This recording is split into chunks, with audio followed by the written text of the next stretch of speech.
আজকে আমি কাঁঠালের বিচি ভর্তা করব। কাঁঠালের বিচি ভর্তা করতে যে যে উপকরণগুলো লাগছে সেটা কাঁঠালের বিচি,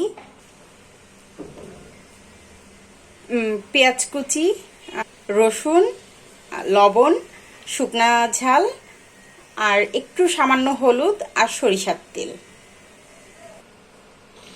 এবার রান্না শুরু করা যাক। আমরা এবার প্রথমে কাঁঠালের বিচিটাকে ভালো করে আমরা সিদ্ধ করে নেব। প্রথমে আমি ধুয়ে নিয়েছি সুন্দর করে, এখন সিদ্ধ করে নেব। আমি আগে থেকেই প্যানে জল দিয়ে রেখেছি। এবার গ্যাসটা জ্বালিয়ে দিলাম। এবার কাঁঠালের বিচিগুলোকে আমি সিদ্ধ করে নেব। আমি একটু হলুদের গুঁড়া দিয়ে দেব যাতে এই কালারটা সুন্দর আসে, এবং আমি লবণ দিয়ে দেব। লবণ দিয়ে এখন একটু নাড়া দিয়ে দেব।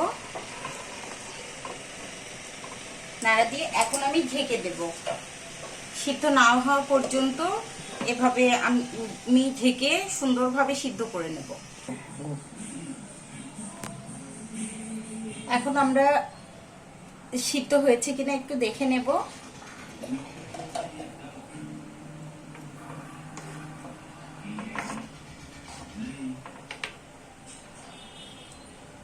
আর একটু বাকি, আর একটু ঢেকে ঢাকনা দিয়ে ঢেকে রেখে দেব।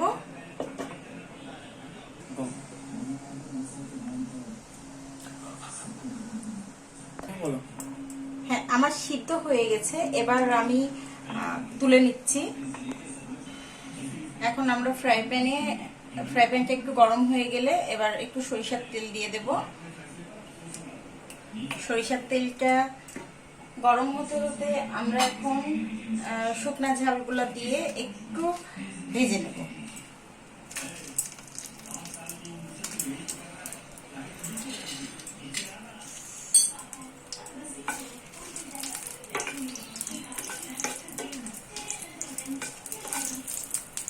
আমার শুকনা ঝালটা ভাজা হয়ে গেছে। এবার আমি শুকনা ঝালটা তুলে নেব।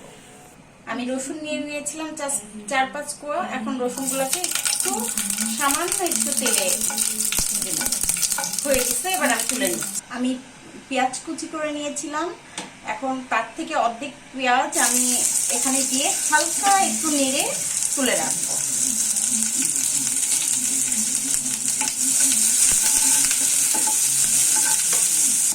আমি এখন পেঁয়াজটা একটু ভেজে নিচ্ছি, সামান্য, খুব বেশি না।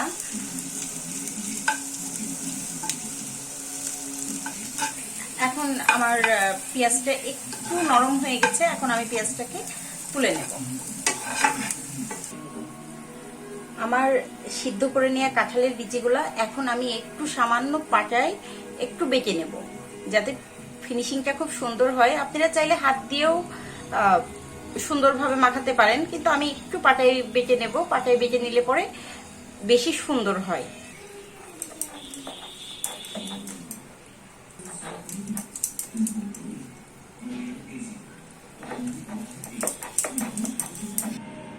এখন আমরা এই রসুনগুলাকে ভেজে নিয়েছিলাম, রসুনগুলাকে হালকা একটু বেটে নেব।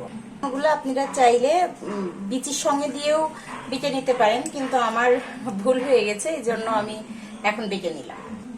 এখন আমি সুন্দর করে এই কাঁঠালের বিচি ভর্তাটাকে মাখিয়ে নেব। শুকনা ঝালটা আগে সুন্দর করে ভেঙে গুঁড়া গুঁড়া ম্যাশ করে নেব।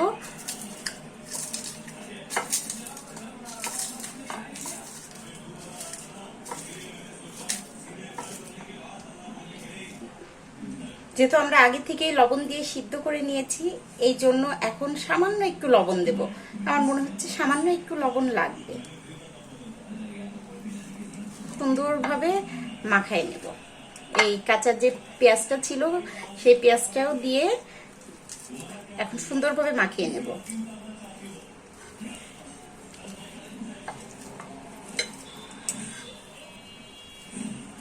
এখন তেল দিয়ে দেব।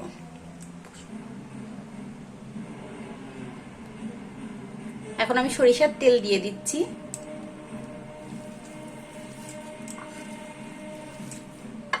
আপনারা চাইলে এটা কাঁচা ঝাল দিয়েও করতে পারেন, এখানে আমি শুকনা ঝাল ব্যবহার করেছি।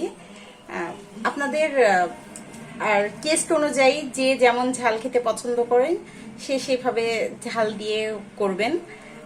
এই কাঁঠালের বিচিটা ভর্তা খেতে খুবই মজা, এটা আমি আমার শাশুড়ি মায়ের কাছ থেকে শিখেছি। এখন সামান্য একটু উপর থেকে সরিষার তেল ছিটিয়ে আমি এটাকে সুন্দরভাবে এখন রেখে দেব। যখন দুপুরের সময় গরম গরম ভাতের সঙ্গে এটা খেতে খুবই মজা লাগে। আপনারা চাইলে সবসময়ই খেতে পারেন, গরম ভাতের সাথে এটা খেতে খুব মজা লাগে।